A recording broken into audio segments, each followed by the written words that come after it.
Hello my dear friends, आप सबका स्वागत है, वेलकम है आपके अपने चैनल वेब स्टूडियो केयर में। तो फ्रेंड्स, आज की इस वीडियो में हम लोग करने वाले हैं बायोलॉजी का जो हमारा सीरीज़ चल रहा है परिवहन, उसका टॉपिक हम लोग करने वाले हैं। तो फ्रेंड्स, अगर आप चैनल पर पहली बार विजिट कर रहे हैं या चैनल को सब्सक्राइब नहीं किए तो प्लीज़ आप कर लीजिए, बहुत ज़्यादा हेल्पफुल होने वाली है वीडियो। किसी भी टीचिंग एग्जाम का प्रिपरेशन कर रहे हैं, चाहे आप अगस्त में जो PPSC द्वारा एग्ज़ाम कंडक्ट होने वाला है उसमें आप पार्टिसिपेट करने वाले हैं, या फ्रेंड्स अगर 10th बोर्ड से हैं तो भी आपके लिए हेल्पफुल रहने वाली है। तो फ्रेंड्स, चलिए स्टार्ट करते हैं बायोलॉजी की सीरीज़ को। अगर आप पहले की पूरी वीडियो देखना चाहते हैं तो आप प्लेलिस्ट में जाइए, BPSC टीचर्स 2020 के नाम से प्लेलिस्ट है। उस प्लेलिस्ट में सारी वीडियो आपको सेल से लेकर टीचर जितनी भी अभी हुई है वो सारी वीडियो आपको मिल जाएगी और वहाँ से आप देख सकते हैं पिछली वीडियो को। और यहाँ पे फ्रेंड्स हम लोग ट्रांसपोर्टिंग सिस्टम पढ़ रहे हैं, यानी कि ट्रांसपोर्टेशन कैसे हमारे बॉडी में होता है, परिवहन कैसे होता है, परिवहन तंत्र क्या होता है, इन सब चीज़ों के बारे में। तो पिछली वीडियो में हमने क्या पढ़ा था कि परिवहन तंत्र यानी कि हम मनुष्यों में क्लोज सर्कुलेटरी सिस्टम होता है, यानी कि हमारे शरीर में जो ब्लड का फ्लो होता है क्लोज नलिका, बंद नलिका के थ्रू होता है, जिसको हम रक्त वाहिनी बोलते हैं, ब्लड वेसल्स बोलते हैं। हम लोगों ने पिछले वीडियो में हार्ट के बारे में पढ़ा था। अगर उस वीडियो को आप नहीं देखे हैं तो हार्ट के बारे में जो वीडियो हुई है इससे जस्ट पहली वाली आप ज़रूर देख लीजिएगा। तो फ्रेंड्स, ब्लड वेसल आज हम लोग पढ़ेंगे, क्योंकि ब्लड वेसल के थ्रू ही ब्लड का फ्लो हमारे बॉडी में होता है। हमने धमनी और शिरा कल पढ़ा था, और फ्रेंड्स यहाँ भी देखिए धमनी और शिरा क्या है, ब्लड वेसल है जिसके थ्रू ब्लड का फ्लो होता है। बट धमनी में, यानी जिसको आर्टरीज बोलते हैं, इसमें शुद्ध रक्त का फ्लो होता है। शुद्ध रक्त कहाँ से कहाँ जाएगा? देखिए, शुद्ध रक्त कहाँ पर होता है? फेफड़ा में। ठीक है, फेफड़ा में ऑक्सीजनेटेड ब्लड, यानी ऑक्सीजन होता है, डीऑक्सीजनेटेड ब्लड जाता है और फेफड़ा से जो ऑक्सीजन है ब्लड में आ जाता है। तो वहाँ पर हमारा ब्लड क्या हो जाता है? ऑक्सीजनेटेड। और वो ब्लड फिर कहाँ आता है? हार्ट में। तो जब फेफड़ा से हार्ट में ब्लड आता है तो शुद्ध होकर आता है। तो उस ब्लड को जो लेकर आता है धमनी के थ्रू आता है, लेकिन उसको हम क्या बोलते हैं? फुम्फस धमनी बोलते हैं। ठीक है, तो ये फुम्फस धमनी में तो शुद्ध रक्त का फ्लो होता है, समझ रहे हैं? फुम्फस धमनी में शुद्ध रक्त का फ्लो होता है। लेकिन अब मैं बता दूं कि पूरे बॉडी से जब ब्लड जाता है कहाँ पर? हार्ट में। जब पूरे बॉडी से हार्ट में जाता है ब्लड, तो वो ब्लड डीऑक्सीजनेटेड होता है। किसके थ्रू जाता है? सीरा के थ्रू जाता है। लेकिन जब हार्ट से फिर फेफड़ा में जाता है ऑक्सीजनेटेड होने के लिए ब्लड, ठीक है, तो उसको फुम्फस धमनी लेकर जाता है। तो फुम्फस धमनी क्या हो गया? अशुद्ध रक्त को लेकर जा रहे हैं, क्योंकि अशुद्ध रक्त पूरे बॉडी से गया किसमें? सीरा के थ्रू होकर गया बॉडी में, और यानी कि हार्ट में। और हार्ट जो है, एक मिनट मैं आपको थोड़ा सा पिक्चर्स यहाँ पर दिखाना चाहूँगी, क्योंकि अगर पिछली वीडियो आप नहीं देखे होंगे तो हो सकता है आपको कन्फ्यूजन हो, आपको समझ में नहीं आ रहा हो, इसलिए ये पिक्चर को देखिए पूरे बॉडी से यहाँ पर जो ब्लड है पूरे बॉडी से महाशिरा के थ्रू कहाँ जा रहा है? आपका हार्ट में आ गया। हार्ट आप समझिए, पिछली वीडियो में आप देखिए इसको क्या बोलते हैं? ऑरिकल बोलते हैं। ठीक है, ये आपका राइट ऑरिकल है, ये राइट ऑरिकल है, ये लेफ्ट ऑरिकल है, ये हम लोग पढ़े, सारा डिटेल्स इसका पढ़े, आप देखिएगा। ठीक है, यहाँ पर ब्लड आता है, फिर यहाँ आने के बाद फिर अब राइट वेंट्रिकल में आ जाता है, यहाँ आ गया, और राइट वेंट्रिकल से फिर ये ब्लड जाता है कहाँ पर? लंग्स में। तो किससे जा रहे हैं? फुम्फस धमनी से जा रहे हैं। लेकिन धमनी में तो शुद्ध रक्त फ्लो होता है, बट फुम्फस धमनी एक एक्सेप्शन है जिसमें अशुद्ध रक्त हार्ट से फेफड़ा में जाता है, और फेफड़ा में जाने के बाद शुद्ध हो जाता है। शुद्ध होने के बाद फिर ये शुद्ध रक्त फेफड़ा से कहाँ आता है? हार्ट में, लेफ्ट ऑरिकल में आता है। ठीक है, और ये कौन लेकर आता है? फुम्फस सीरा। देखिए, सीरा में अशुद्ध रक्त फ्लो होता है, लेकिन फुम्फस सीरा एक एक्सेप्शन है जिसमें शुद्ध रक्त फेफड़ा से हार्ट में आता है। ठीक है, और फिर हार्ट में आने के बाद ये पूरा बॉडी में फिर ये महाधमनी के थ्रू चला जाता है। ठीक है, तो यानी कि ये जो रेड वाला पार्ट है शुद्ध रक्त और ब्लू वाला अशुद्ध रक्त, तो ये आपने कल देखा था। और इसके बारे में पूरा डिटेल्स पिछली वाली वीडियो आप ज़रूर देख लीजिए, उसमें आपको इसके बारे में पूरा अच्छे से डिटेल्स आपको मिल जाएगा। ये सारी चीज़ हम लोग पढ़ चुके हैं। तो ये धमनी और शिरा आपने देखा, धमनी में शुद्ध रक्त फ्लो होता है, बट फुम्फस धमनी में अशुद्ध रक्त होता है। धमनी शरीर के विभिन्न भागों में क्या करता है? कैपिलरीज में बढ़ जाता है, भागों में पहुंच करके कैपिलरीज में बढ़ जाता है। जैसे कैपिलरीज किसको बोलेंगे? ये थोड़ा पिक्चर से दिखाना चाहेंगे। देखिए, ये जो धमनी है ना, ठीक है, जैसे यहाँ आया तो ये क्या हो गया? छोटे छोटे ब्रांच में ऐसे छोटी छोटी नलिकाएं में बट गया, इसी को कैपिलरीज बोलते हैं। और फिर ये कैपिलरीज देखिए वेन, यानी कि वेन कैपिलरीज, जिसको सीरा केशिकाएं आप बोल सकते हैं, इसमें बढ़ जाते हैं, और फिर इससे सीरा का निर्माण हो जाता है, और ये फिर सीरा पूरे शरीर का ब्लड, डीऑक्सीजनेटेड ब्लड हार्ट में लेकर जाता है। ये चीज़ें हैं। अब देखिए यहाँ पर वेन के बारे में बात करें तो इसमें अशुद्ध रक्त का फ्लो होता है, अशुद्ध रक्त इसमें बहता है। लेकिन एक आपका एक्सेप्शन है फुम्फस सीरा, जो कि हृदय से लेकर आता है ब्लड, हृदय में शुद्ध रक्त को लेकर आता है, तो एक्सेप्शन हो गया। देखिए पोर्टल वाहिनियाँ यानी कि पोर्टल वेसल्स, ये वाहिनी सीरा तंत्र का भाग है, ये सीरा तंत्र का ही एक भाग है पोर्टल वेसल, जिसका हृदय से कोई लेना देना नहीं है। ये वाहिनी आहार नली से उत्पन्न होता है और लीवर में आकर ख़त्म हो जाता है। ठीक है, तो यानी कि ये ब्लड वेसल के बारे में बताया जा रहा है। हम लोग केवल हार्ट के बारे में नहीं, जितने भी ब्लड वेसल हमारे बॉडी में उसके बारे में हम लोग पढ़ रहे हैं। धमनी हो गया, शिरा हो गया, पोर्टल वाहिनी हो गया, ठीक है। उसके बाद कोरोनरी वाहिनी हो गया। कोरोनरी वाहिनी क्या होता है, इसकी उत्पत्ति बाएं निलय से, बाएं निलय, देखिए ये हट के यहाँ ऐसे हम पिक्चर बना देते हैं। ये आपका हो गया लेफ़्ट, ठीक है, लेफ़्ट ऑरिकल, बाएं मतलब कि आपका क्या हो गया लेफ़्ट, और ये लेफ़्ट निलय हो गया यानी कि लेफ़्ट वेंट्रिकल हो गया। तो देखिए यहाँ से ये उत्पन्न होता है और हृदय के मांसपेशी को ये क्या कर देता है, रक्त को पहुँचाने का काम करता है। ठीक है, अब देखिए ब्लड के बारे में पढ़ते हैं। ब्लड वेसल के बारे में तो छोटी सी बातें थी, ब्लड के बारे में मेन यहाँ पर पढ़ना है। देखिए ब्लड का ना 2 पार्ट होता है, जो आपका ब्लड है इसका 2 पार्ट होता है। ठीक है, एक आपका होता है लिक्विड पार्ट, एक होता है लिक्विड पार्ट, और दूसरा आपका होता है सॉलिड पार्ट, दूसरा आपका होता है सॉलिड पार्ट। तो जो सॉलिड पार्ट होता है उसको ब्लड कर्पसल्स बोलते हैं, रक्त कणिकाएं, और जो लिक्विड पार्ट होता है उसको हम लोग प्लाज्मा बोलते हैं। क्या बोलते हैं, प्लाज्मा, प्लाज्मा इसको बोलते हैं, प्लाज्मा। ठीक है, प्लाज्मा लिक्विड पार्ट है। अब देखिए जो ब्लड का 2 पार्ट है, इस 2 पार्ट में से 55%, जिसको यहाँ पर 50 से 60 दिया है, एवरेज मैं बता रही हूँ, 55% प्लाज्मा होता है। ठीक है, 55% प्लाज्मा हो गया यानी कि तरल पार्ट हो गया 55%, और 45% आपका ठोस पार्ट हो गया यानी कि ब्लड कर्पसल्स, जिसमें आरबीसी, डब्ल्यूबीसी और प्लेटलेट्स ये सब आ जाएंगे ठोस वाला में, और तरल वाला में क्या आ जाएगा, प्लाज्मा आ जाएगा। ठीक है, अब देखिए जो प्लाज्मा है, तो प्लाज्मा में 90% क्या होता है, जल। एक चीज़ और, रक्त को तरल संयोजी ऊतक कहते हैं, और टिश्यू वाला चैप्टर में भी हम लोग ये पढ़े थे। इसको हम क्या बोलते हैं, लिक्विड कनेक्टिव टिश्यू बोलते हैं। ब्लड को कनेक्टिव टिश्यू है, ब्लड टिश्यू, आप ध्यान रखिएगा। अब देखिए प्लाज्मा के बारे में पढ़ते हैं। रक्त का 2 पार्ट, एक हो गया लिक्विड, दूसरा सॉलिड। लिक्विड वाला को क्या बोलते हैं, प्लाज्मा। प्लाज्मा 55% ब्लड का 55% भाग जो होता है प्लाज्मा होता है, और प्लाज्मा में क्या क्या होता है, 90% जल होता है, सबसे ज़्यादा क्या होता है, जल, और 7% क्या होता है, प्रोटीन। अगर कार्बनिक पदार्थ की बात करें तो उसमें प्रोटीन होता है, एल्बुमिन होता है, ग्लोब्यूमिन होता है, फाइब्रिनोजेन होता है, ठीक है, ग्लूकोज होता है, कोलेस्ट्रॉल होता है, यूरिया होता है।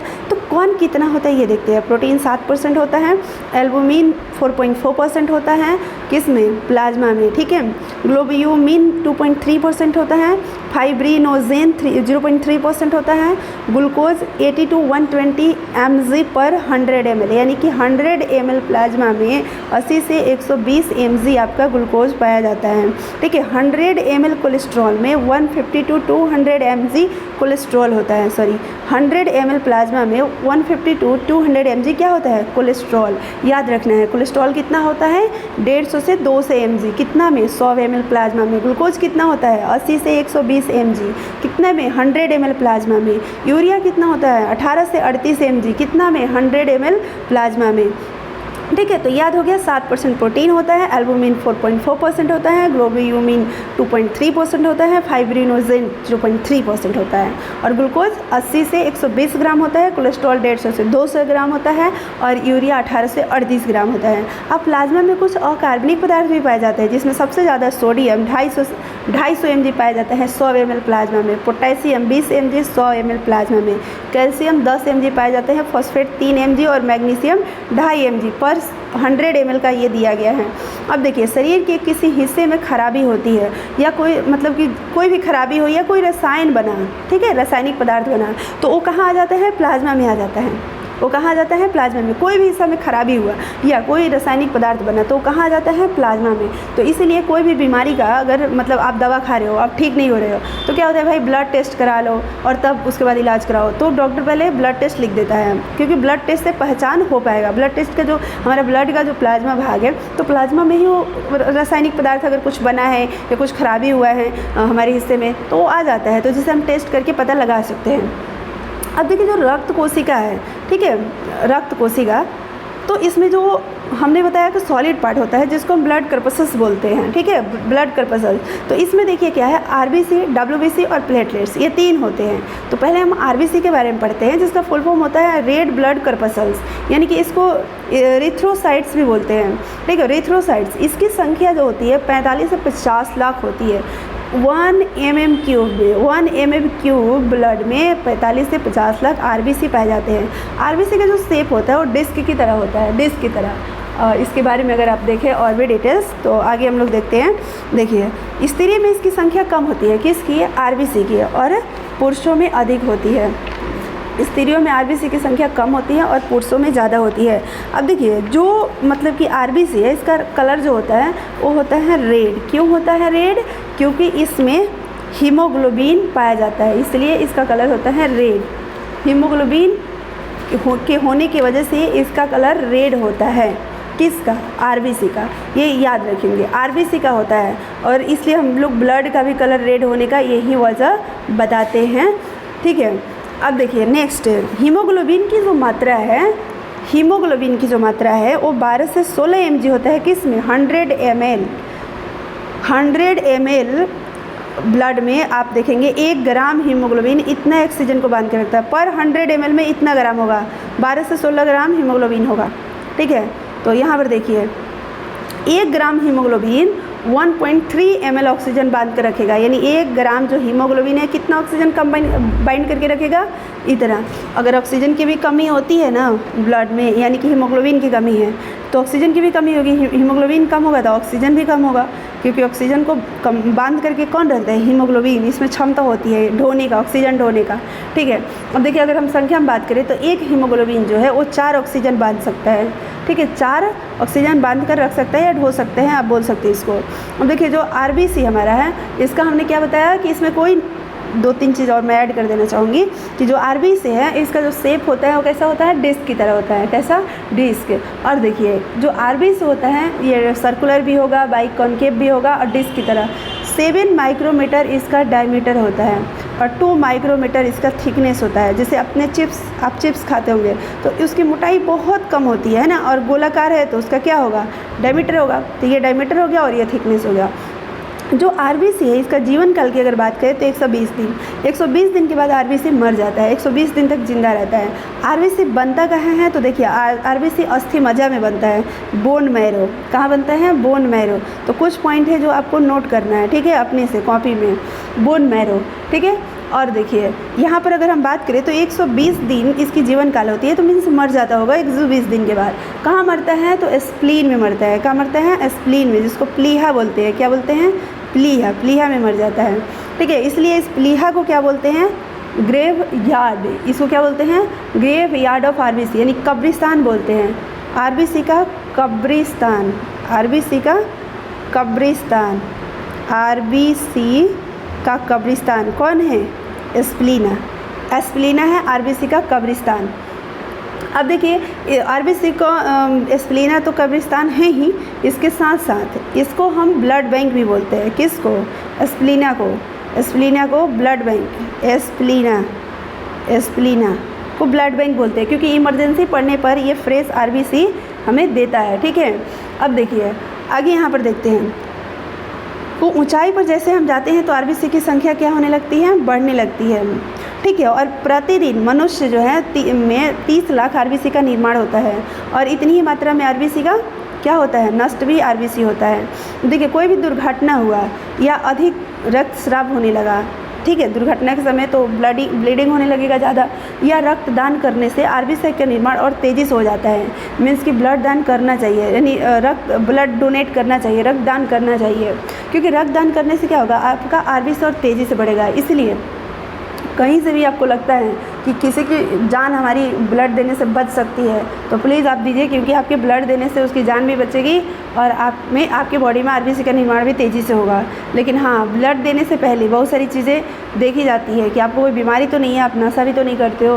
तो अगर आप सुरक्षित हैं, स्वस्थ हैं, आपका शरीर स्वस्थ है तो ही आप ब्लड दान करें। ऐसा नहीं कि कोई अपनी बीमारी को दूसरे में ट्रांसफ़र करे। अगर कोई परेशानी, कोई बीमारी है तो वो तो आप जब ब्लड डोनेट करने जाएंगे तो सारी चीज़ टेस्ट होने के बाद ही मतलब डोनेट कर पाएंगे, ठीक है। लेकिन मेरे कहने का मतलब बहुत सारे लोग नहीं करते हैं अपना डोनेट ब्लड, वो सोचते हैं कि कम हो जाएगा, ये हो जाएगा। ऐसी बात नहीं है, और तेज़ी से निर्माण होगा, इसलिए ब्लड डोनेट करना चाहिए। आरबीसी में हीमोग्लोबिन की कमी से क्या होता है? एनीमिया रोग। एनीमिया रोग होने के कारण क्या है? हीमोग्लोबिन का कम होना या आयरन की कमी, क्योंकि इसमें आयरन युक्त होता है, ठीक है। प्रोटीन की कमी, यानी इसमें प्रोटीन भी होता है। B6, B12, फोलिक एसिड की कमी, इसकी भी कमी होगी तो एनीमिया रोग होगा। अब WBC के बारे में पढ़ते हैं। देखिए WBC जिसको ब्लड कर्पसल्स क्या बोलते हैं? ल्यूकोसाइड, ये रंगहीन होता है।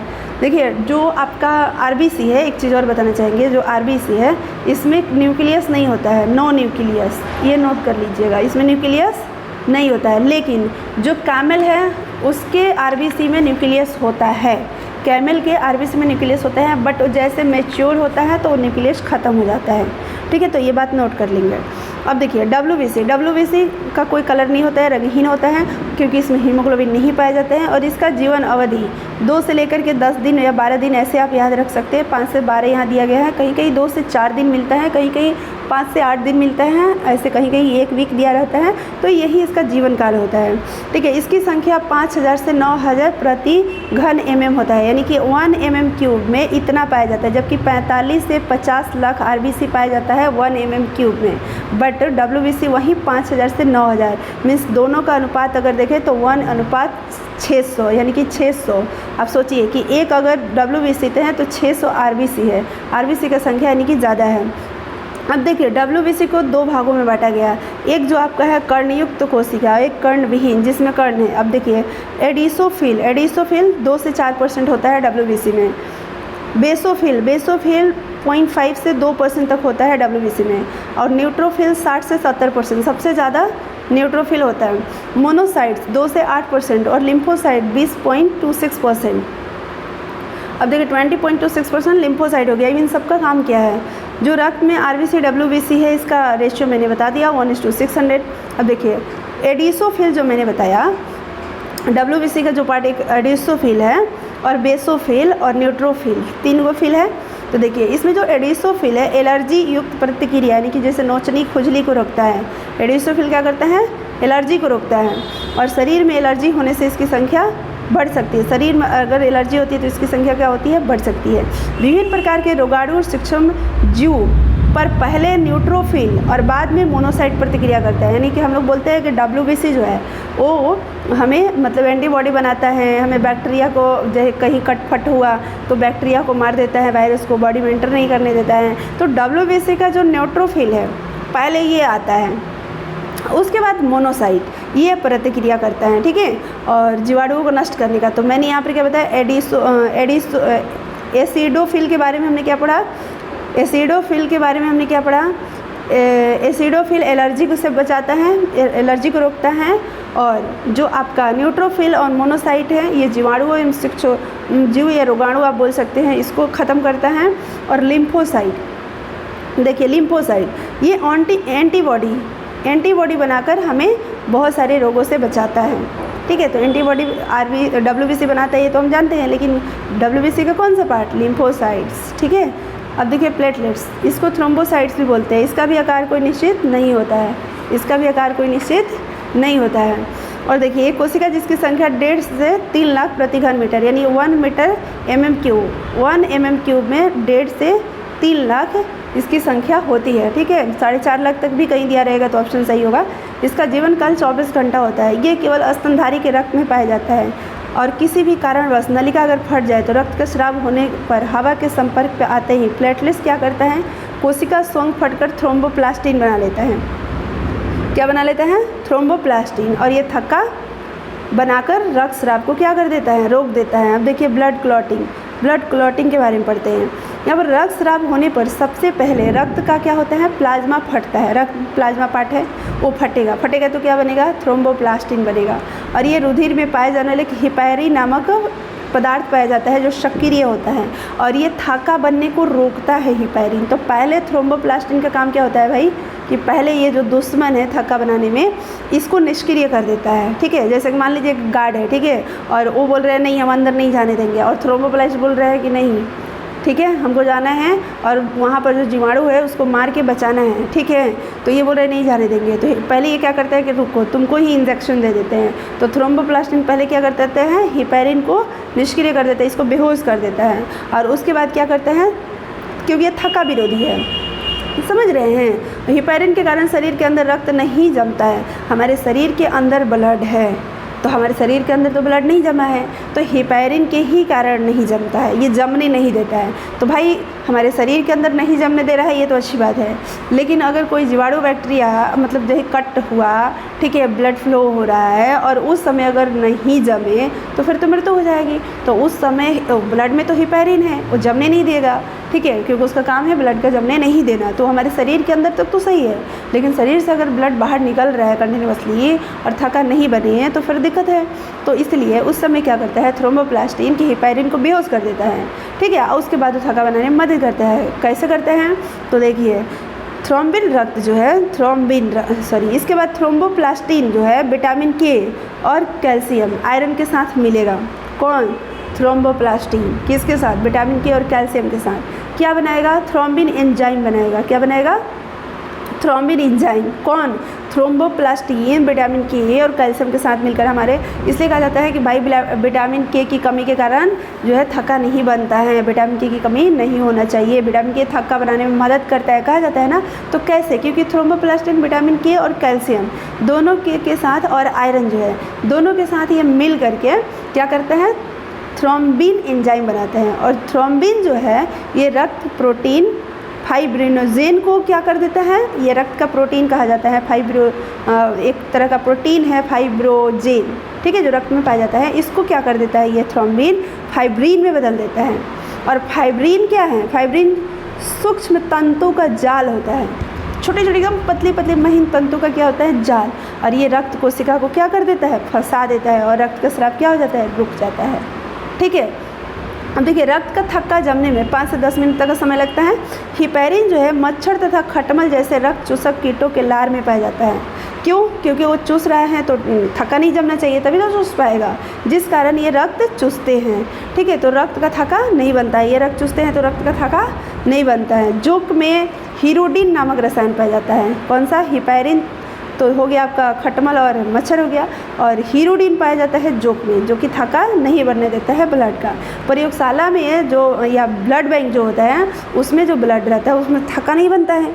क्यों नहीं बनता है, क्योंकि 0.1% सोडियम साइट्रेट, ठीक है, या सोडियम ऑक्सलेट मिला दिया जाता है, जो कि ब्लड को थक्का नहीं बनने देता है। ठीक है, तो ये चीज़ें क्लियर हो गई, क्योंकि ब्लड बैंक में ब्लड थक्का बन जाएगा तो ब्लड चढ़ेगा कैसे, तो इसलिए वहाँ पर भी ब्लड का थक्का ना बनने, इसके लिए उसमें 0.01% सोडियम साइट्रेट या सोडियम ऑक्सलेट मिला दिया जाता है। अब देखिए, रक्त समूह, ब्लड ग्रुप, रक्त समूह का खोज किसने किया था, लैंड स्टीनर ने किया था। और उन्होंने पता लगा था कि आरबीसी में एक प्रकार का प्रोटीन होता है जिसको एंटीजन कहते हैं, और एंटीजन 2 तरह का, ए और बी 2 तरह का होता है। और लैंड स्टीनर्स ने फिर से पता लगा था कि डब्ल्यूबीसी में एक तरह का प्रोटीन होता है जिसको एंटीबॉडी कहते हैं, और ये 2 तरह का होता है, ए और बी, स्मॉल ए स्मॉल बी। किसी भी एंटीजन के विरुद्ध एंटीबॉडी का निर्माण कहाँ होता है, डब्ल्यूबीसी में होता है। एंटीजन के विरुद्ध एंटीबॉडी, ये जो एंटीजन है ए और बी, ठीक है, वो आरबीसी में हो गया, और डब्ल्यूबीसी में एंटीबॉडी, तो उसके विरुद्ध एंटीबॉडी का निर्माण कहाँ होगा, डब्ल्यूबीसी में। इसलिए डब्ल्यूबीसी हमारे बॉडी में कम होगा, मीन्स कि हमारा रोग प्रतिरोधक क्षमता हम लोग बोलते हैं कि कम हो गया है। अगर एंटीजन ए और एंटीबॉडी ए दोनों अगर एक साथ मिल जाए, देखिए आरबीसी का हो गया, ये डब्ल्यूबीसी का, तो रक्त का थक्का बनने लगेगा, और जिस व्यक्ति की मृत्यु हो सकती है, हमारे शरीर में ही रक्त का थक्का बनेगा और हम मतलब कि हमारी डेथ हो सकती है। इसलिए समझे, ये दोनों नहीं मिलना चाहिए, एंटीजन और एंटीबॉडी ए, दोनों ए नहीं मिलना चाहिए। अब देखिए, एंटीजन और एंटीबॉडी के आधार पर लैंडस्टीनर ने 4 तरह का ब्लड ग्रुप बनाया। जैसे यहाँ पर देखिए, blood group A, blood group B, blood group A B, blood group O, ये 4 तरह का। अब यहाँ ब्लड ग्रुप है, एंटीजन, एंटीबॉडी, रक्त ले सकते हैं, रक्त दे सकता है। अब यहाँ ध्यान समझिएगा, जो ब्लड ग्रुप ए है, ये इसमें कौन सा एंटीजन पाया जाता है? एंटीजन ए पाया जाएगा, ठीक है। और इसमें एंटीबॉडी कौन होता है? A B. और ये रक्त ए से भी ले सकता है, मतलब कि ग्रुप ए वाला से और ग्रुप बी वाला से ले सकता है। देने की अगर बारी आई तो ए को देगा और ए बी को देगा।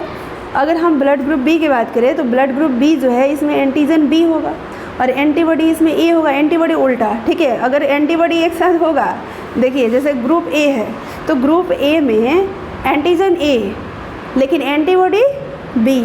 अब ध्यान से देखिएगा, एंटीजन ए इसमें होता है लेकिन एंटीबॉडी बी होता है। अगर एंटीजन ए और एंटीबॉडी ए हो जाता है फिर तो हमारे शरीर के अंदर ब्लड का थक्का बन जाएगा, मृत्यु हो सकती है, ठीक है। इसलिए यहाँ पर उल्टा करके आपको देखना है। और ब्लड ग्रुप बी में एंटीजन बी होगा लेकिन एंटीबॉडी क्या होगा? ए होगा। ये बात समझ गए। अब देखिए ए बी की बात करें तो ए बी में एंटीजन दोनों होगा लेकिन एंटीबॉडी ए बी में प्रेजेंट नहीं होता है। ओ ग्रुप वाले जो होंगे उनके ब्लड में एंटीजन नहीं होगा लेकिन एंटीबॉडी ए और बी दोनों होगा। ओ ग्रुप वाले का रोग प्रतिरोधक क्षमता देख रहे हैं, बहुत अच्छा होता है, रोग प्रतिरोधक क्षमता बहुत अच्छा होता है। और बोला जाता है कि ए बी वाले ज़्यादा बीमार रहते हैं क्योंकि उनमें एंटीबॉडी क्या होता है? एब्सेंट होता है, एंटीबॉडी है ही नहीं, एंटीजन केवल है, ठीक है। तो ये चीज़ है। अब देखिए ब्लड ले सकते हैं, दे सकते हैं, इसकी बात।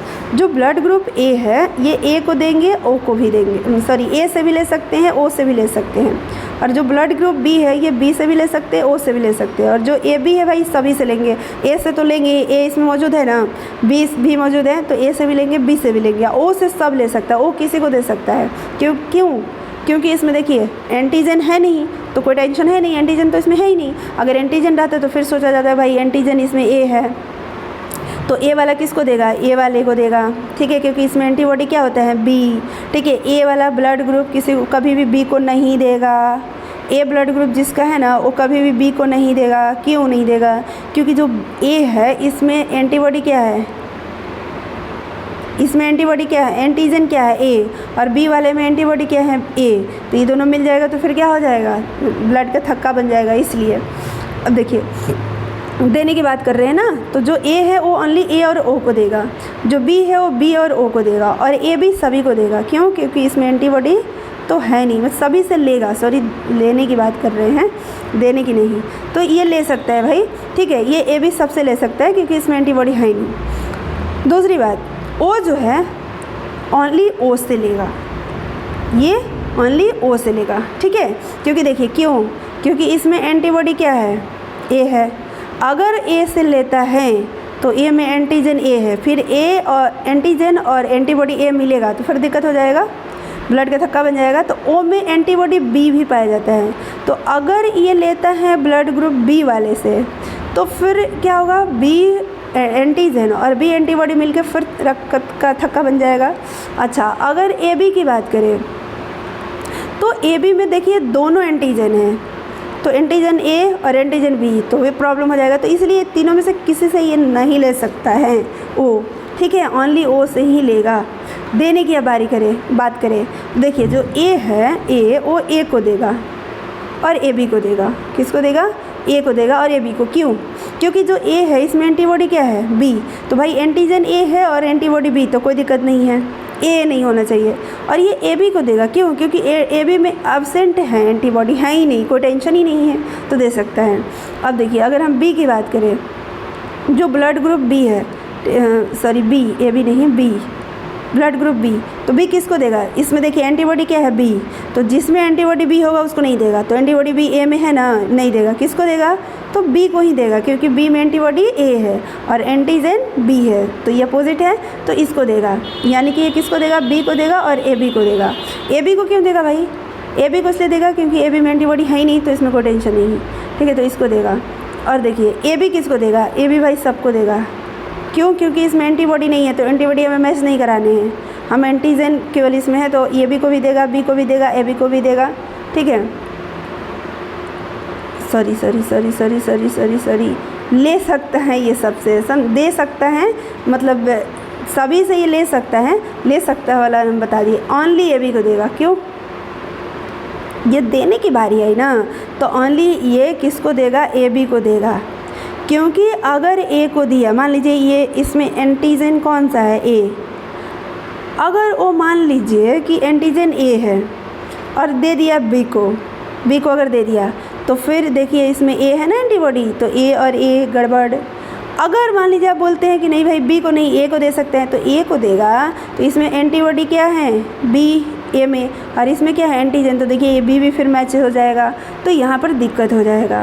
ठीक है, इसलिए ओनली ये ए बी को देगा, क्योंकि ए बी में नहीं है एंटीबॉडी। ओ की बात करें तो ओ भाई सभी को दे सकते हैं, ये दाता है, दानी है, वो लेगा ओनली ओ से, लेकिन देगा सभी को। ए बी जो है वो देगा ओनली ए बी को, लेगा सभी से। ठीक है, लेगा सभी से, देगा ओनली ए बी को। ठीक है, तो यही ये रीज़न है कि ए बी है उसको सर्वग्राही कहा जाता है, क्योंकि इसमें कोई एंटीबॉडी नहीं होता है, ये सबसे ले सकता है। और ओ जो है सर्वदाता है, क्योंकि इसमें कोई एंटीजन नहीं है, इसलिए ये हर किसी को दे सकता है।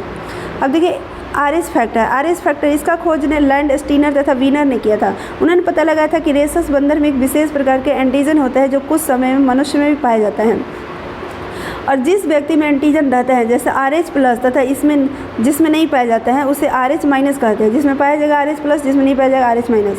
अब देखिए यहाँ पर कह रहे हैं रिथ्रोब्लास्टोसिस इसको बोलते हैं। ठीक है, यदि माता का रक्त वर्ग मान लीजिए RH माइनस है और पिता का RH प्लस है, ठीक है, तो उससे जो भ्रूण का रक्त होगा वो RH प्लस हो जाएगा।